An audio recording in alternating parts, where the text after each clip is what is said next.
black and red at the MCG. Yeah, I'm highly embarrassed about that now. I had no idea it was him. I just thought it was another couple of Collingwood nuffies. And then Lucas. Well, welcome Bomber fans around the country to the Friday Footy Panel, the first edition. Pretty simple format this one. We talk everything the Essendon Football Club, on the field, off the field, the good and the bad. And let's hope in 2017 the good far outweighs the bad. And every week I'll be joined by one of the greats of the footy club. 270 games, 471 goals, couple of best and fairest, a premiership, leading goal kicker, now a manager to the Stars, SEN footy commentator, footy expert, and all-round good guy, Scotty Lucas. Scotty, welcome. Good to be here, Jules, and to chat all things Bombers. And it is a year that we really look forward to, isn't it? After what's transpired the last 3 or 4 years, football's been good so far in the JLT, and we look forward to the remaining practice game and then the season proper. We'll get onto the JLT very shortly, but just a pretty broad question. But obviously, it's been a tough 4 years for the footy club. But what are you looking forward to most in 2017? For me, it's all about the younger players that were given opportunities, perhaps slightly before their time last year, and those that came on, played great footy, and really are in a competition with some senior players coming back for spots. So it makes competition for spots in the senior team this year really strong, and I think that'll drive performance as the year goes on. Now on this show, we want the fans to get involved as much as they can. So we want your questions, your topics. We'll have some guests throughout the year, some current players, some current coaches, some former players, and maybe even some sporting stars out there that from other sports that bleed the red and black. Unfortunately, one of those has had a bad week. Andrew Bogut, 45 seconds into his first game for Cleveland, he breaks his leg. So hopefully Andrew comes back and we'll be able to get him on the show at some stage. But get involved on the Twitter page at Essendon FC and hashtag Friday Footy Panel. And we want you involved as much as possible. Just on the JLT, another broader question. Has the practice match series ever meant as less as it does now? I mean, watching the games even last night, final JLT, strong teams in, there wasn't much defensive pressure. They were pretty open games. What do you actually learn from these JLT games these days? I think you're right, Jules, less and less. What we saw 3 or 4 years ago was we were playing for the NAB Cup or whatever it was. It was the Wizard Home Loans Cup. So there was something on the line there, and I think clubs used it more so to drive interest, membership, etc., about what might happen as the season went forward and how successful they may be. And you were able to gain a lot of momentum out of it. Now I think they're more looking toward getting enough minutes into all their players over the 3 games. I think the last game is more and more like round 1. The first 2, really you can pluck it out of a hat as to what you can gain out of it. All about the minutes for the players, some young players introduced and playing some games, getting some experience. The third one, and we look at some of the games so far for round 3, which is the last game, and it's been very, very open. Absolutely. What we're seeing, though, overall is the importance of taking the game on. Clubs are absolute hell-bent on going quickly, trying to get it inside forward 50 as quickly as possible and convert. But with that comes turnovers, and we're seeing really end-to-end football, high-tempo games at the minute. But we didn't see really the Essendon style last year, did we? Particularly towards the end of the season when players were getting tired. It was a lot about damage limitation, given the lack of senior players in the team. How different is the style going to be this year, the way Essendon want to play? I think they'll be more aggressive with ball in hand. You're spot on, Jules. Last year, I think they played it where they, by maintaining possession, they were denying the opposition the ball and the chance for them to score. So a lot of games were a real grind, and they were able to wear down other teams and stay in the game longer than they otherwise might have if the game was played on the opposition's terms. So they did very well at dictating the tempo. This year, it is more about performance, I think, and looking at the wins. And to do that, you do have to score and take the game on. And you've also got more weaponry, particularly in your forward line. We saw Joe Danaher 1 out for a lot of last year. It appears that Hooker, when he's back, will play up forward. So you've got another weapon up there. Fantasia's developing. Some small forwards are up there. So you want to get the ball in. And you've got a better collective group of midfielders now with those senior players, particularly Heppel and Watson, coming back in.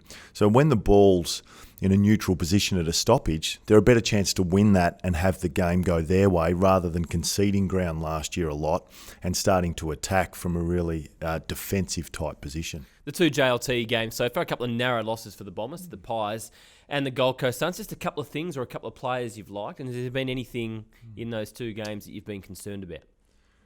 No, we won't go down the concern part just yet, Jules. But look, the first game I thought they were impressive. We saw in the last quarter where they took a lot of those more senior players off, and as a result of that, Collingwood got on top out of the middle, won a lot of the clearances, and were able to convert on the scoreboard. But for the first three quarters, very, very good.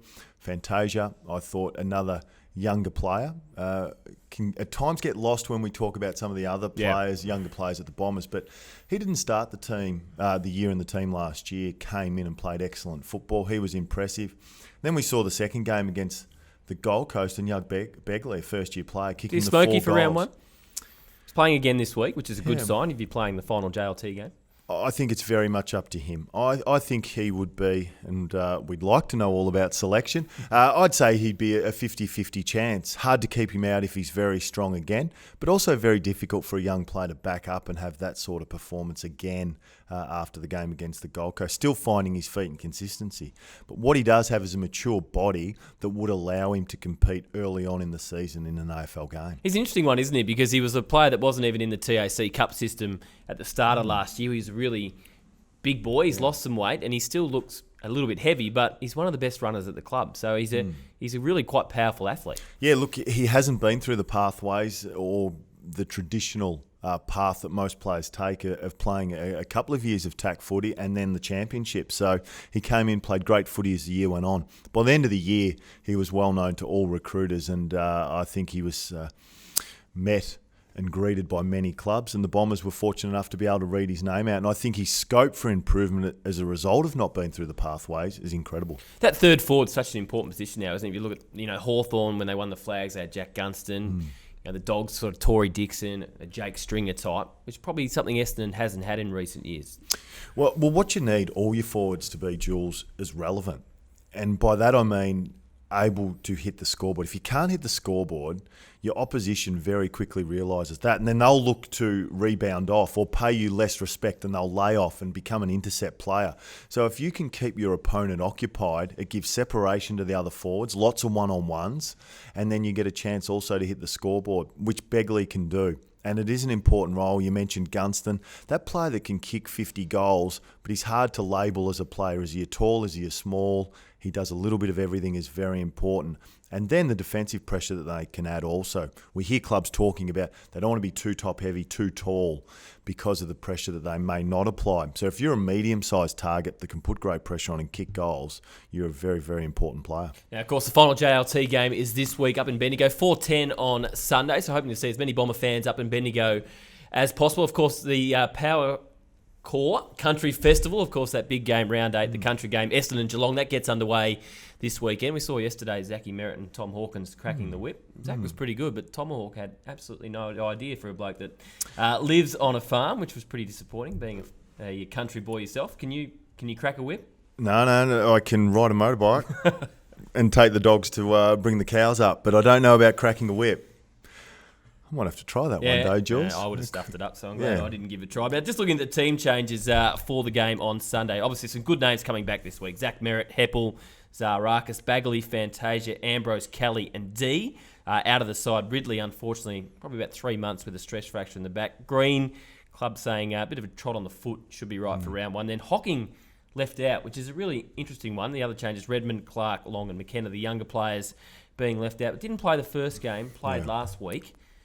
That's not a great sign for round 1 for Heath Hocking, you wouldn't think. No, look, it is a challenge. You've got the 10 players coming back, and I think we'll discuss it in further detail. But not all of them will play each week. We saw last year how the team was able to play, and we've mentioned the younger players that came in. It'll be tough, and I think what you're always faced with, particularly for John this year, is just balancing that up, because you've done the right thing and welcomed those 10 players back in. You also have those that did very well last year. So it's a balancing act, and how they go back. If it's young v older player, I think they'll certainly look at the younger player more often than not, which is what all teams do, because they do look to the future. While performance on the day is critical, if there's line ball or there's not much in it, generally the younger player will be favoured. So it'll be a challenge for some of those returning guys, because I can guarantee there'll be 2 or 3 of those that won't be playing each week. Yeah, I was pleased to hear John Morsfeld say that on AFL Tonight the other night, when there was a question along the likes of 5th oldest list, coming out of the bottom 4 yet. It's still a bit of a development year. And the question was put, you look at a James Kelly versus a Marty Gleeson or potentially a Brendan Goddard versus an Andy McGrath. And John basically said if they're line ball in terms of form and their body, the younger player will get probably first say, which I think at the stage of the club's out, I think that's probably the right call. Absolutely. Most clubs will favour that way unless they're very much in the window. So you've got an insight into where John thinks the team's at. And if you look at someone like a James Kelly as an example, I mean, it's unlikely that he'll play on next year. Yet McGrath, in comparison, is at the start. So the importance of getting 12 to 18 games into him is critical for next year and the year after. It's all about fast-tracking your players. If you can take a year or two off when they're ready to hit that window, then why not? And one way of doing that is putting them out on the park and giving them as much exposure as they can. You mentioned Andy McGrath there. He's going to play all 3 JLT games. Is he a lock for round 1, do you think? That is an excellent question. I would say that they'll monitor how he goes, because they'll have everyone available. So what we've had bigger interchange benches, more rotations. So the stress on the body hasn't been as great because game time has been managed in many ways. It's how you're going to go when you've got 90 rotations, 4 on the bench. Can you play the minutes and hold up your end of the bargain if we do cop an injury or two and you're going to play 90-95% of game time? They will have monitored him closely. Depend a lot, which is common for all younger players, is the amount of load that they've been able to get in over the pre-season. So how much training have they been able to complete?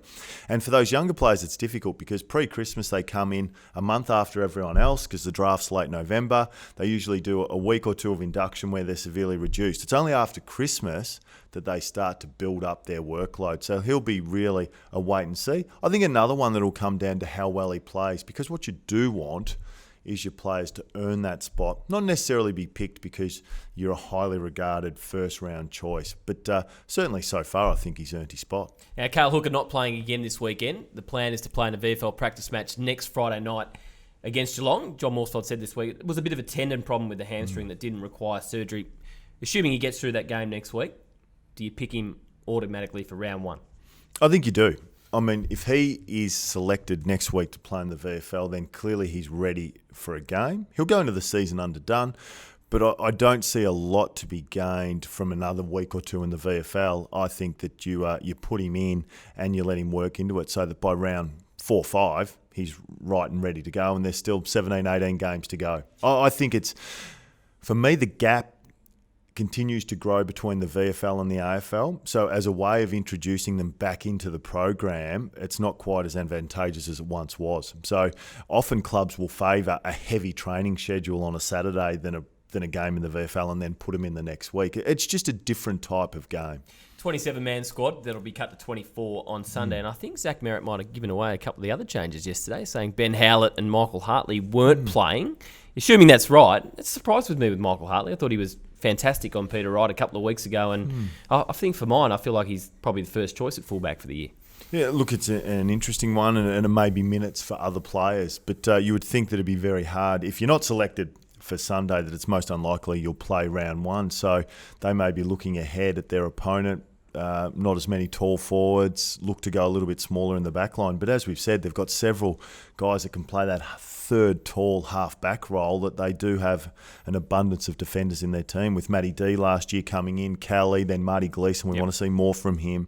Hurley back in. So they've got some players, Mitch Brown as your forward or a back. So there's a few questions that need to be answered.